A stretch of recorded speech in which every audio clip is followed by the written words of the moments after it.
Bon, the gluten-free Avenger, and on today's episode I am making guacamole. One of just my favorite all-time snacks. It reminds me of actually the first date that I had with my husband, and he took me to a restaurant called Rosa Mexicano in New York, and they did tableside guacamole.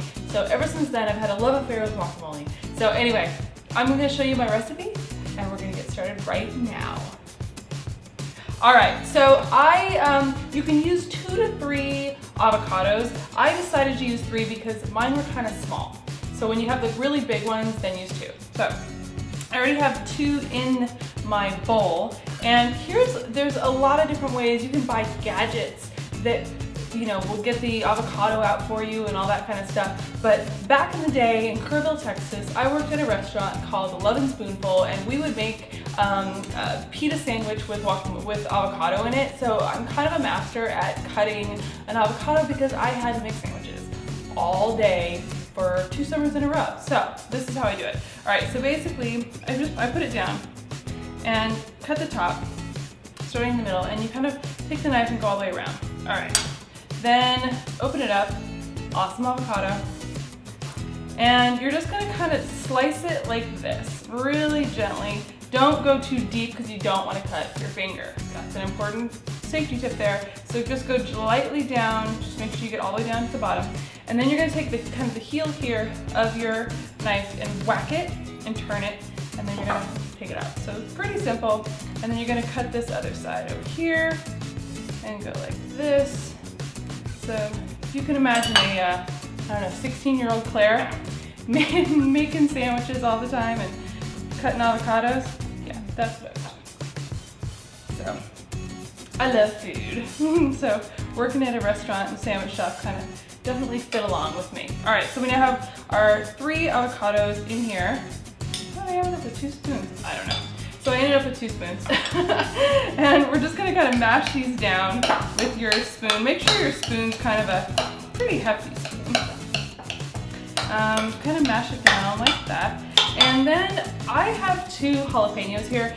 They were pretty hearty, large avocados. So, jalapenos. So you decide what kind of heat level you like. I like it a little hot, so I'm gonna put them in there. And there are no seeds, so you definitely get rid of some of that heat.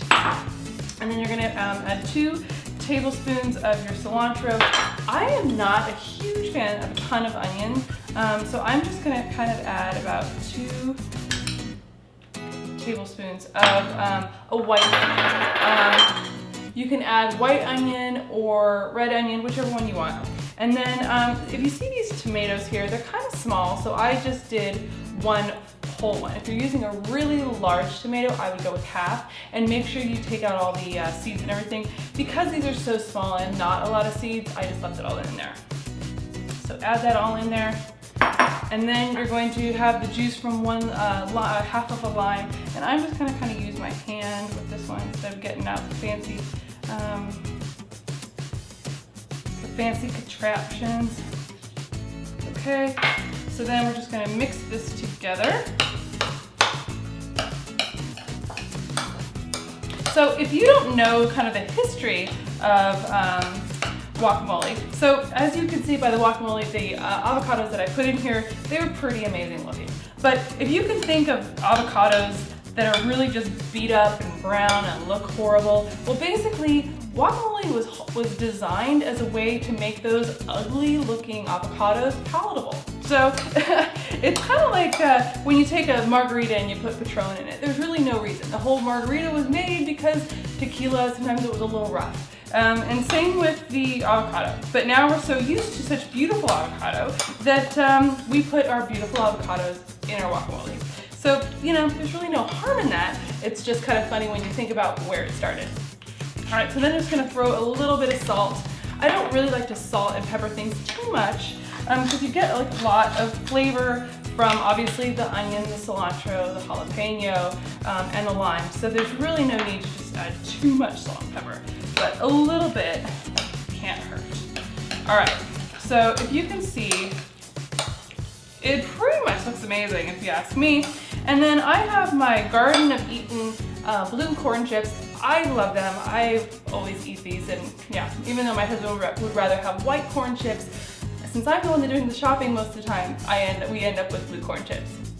He's nodding his head. All right, so I'm gonna take a bite.